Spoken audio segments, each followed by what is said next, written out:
G'day Guardians, it's Matt here, and boy do I have an awesome Warlock build for you. You know when you're doing the Vow of the Disciple raid and it's time to deal damage to Caretaker and you see those little flying acorns in the sky? Are you like me and you just seem to be the only person in the fire team to die from all that solar damage hitting you? Or when it comes time to verse Rhulk and you see your teammates run through his inferno blast 100 times unscathed and you just nip it a little bit on the side and you seem to die from solar damage? Sometimes the world of solar just doesn't make sense. So instead of beating ourselves up about it, this build is all about revenge. It's about dishing out as much solar damage as possible and with style.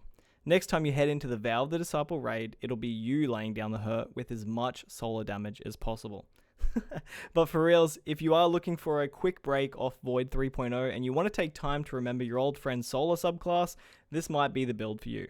It'll give you an endless loop of melee and grenade spam, 45% damage buffs on your weapons, and will let you be a little bit more of an offensive warlock inside of the raid instead of just the boring old well player.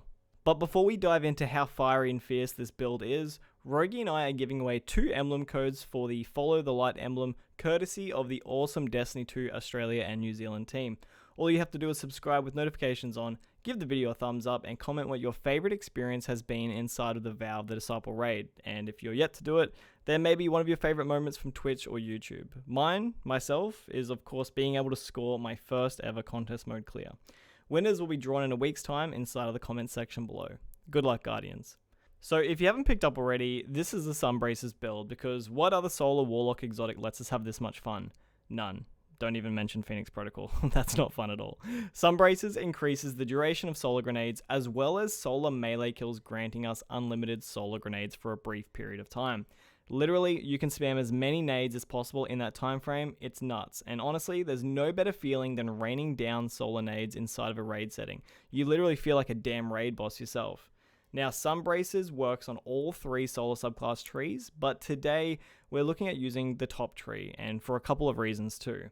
First things first, we absolutely want Celestial Fire, the ranged melee ability.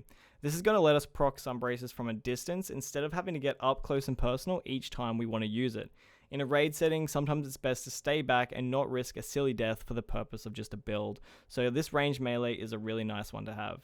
Heat Rises is a nice one for when it comes time for the jumping puzzle, and Winged Sun means that we can fire our weapons with essentially pinpoint accuracy while we're flying around, which is a welcomed perk for this build. Lastly, Icarus Dash. Who doesn't love this beautiful, beautiful thing? You can very much switch to middle tree when it comes time for Caretaker and Rhulk. Everything in the build will still work perfectly fine. It just means that you won't have that ranged melee ability anymore, and instead you'll have to go up close and personal to an enemy to proc Sunbracers. Alright, so let's dive into the mods for this build. I'll say it now, and I'm sure I'll say it again throughout the video. Don't ever cater for your grenade cooldown when using Sunbracers. It's bait. It's a total scam. If you activate your melee ability and you get a kill, it will not matter how far away your grenade cooldown is, Sunbracers will override it and you'll have grenades to use. None of these mods will help your grenade out, and none of yours should either. It's all about our melee. We want that ranged melee up as often as possible because melee equals grenade spam. First up, our helmet. I like to run 1 copy of aest assets because even though we get our super from the rally flag inside of the raid, the extra super energy from this mod means that we can pop our Dawnblade mid-encounter and usually get another one in time too. I like to save the other mod slot for an ammo finder, but if that's something that's not needed, then whack on double aest assets. For the combat slot, I'm using Elemental Ordnance to create an Elemental Well from Grenade Kill. Note that we are a Solar Warlock, so these will be Solar Wells. On the arms, you'll want to make sure your Sunbracers is Arc so that you can run 2 copies of the Momentum Transfer mod.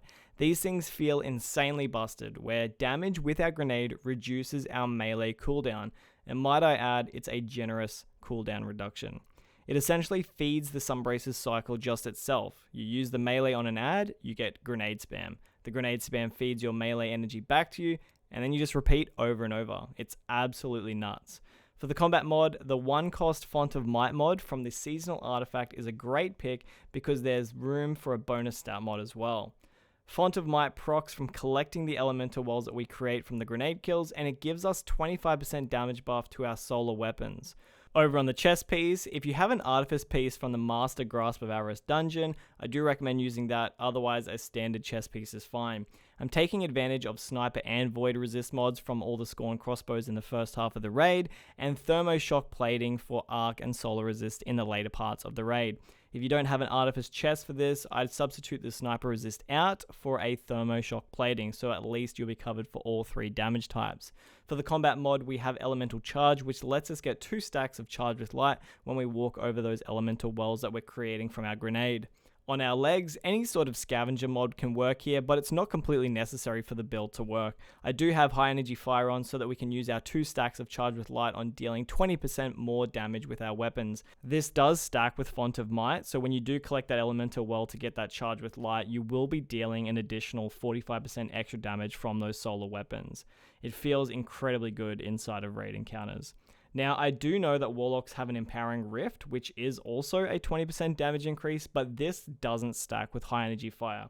I didn't see any other mods fitting in as nicely as Elemental Charge and High Energy Fire did, so I figured they were a great way to get our extra damage in. Plus, the mods let us spend our extra damage while moving around instead of being stationary inside of an Empowering Rift, also allowing us to have a Healing Rift instead, which I think is a little bit more useful inside of a raid setting anyway.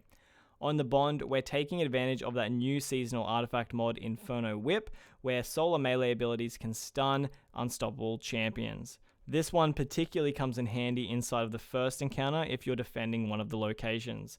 Again, having an Artifice Bond here works wonders because then you can run 2 copies of Outreach, which reduces your melee cooldown each time you pop a Healing Rift.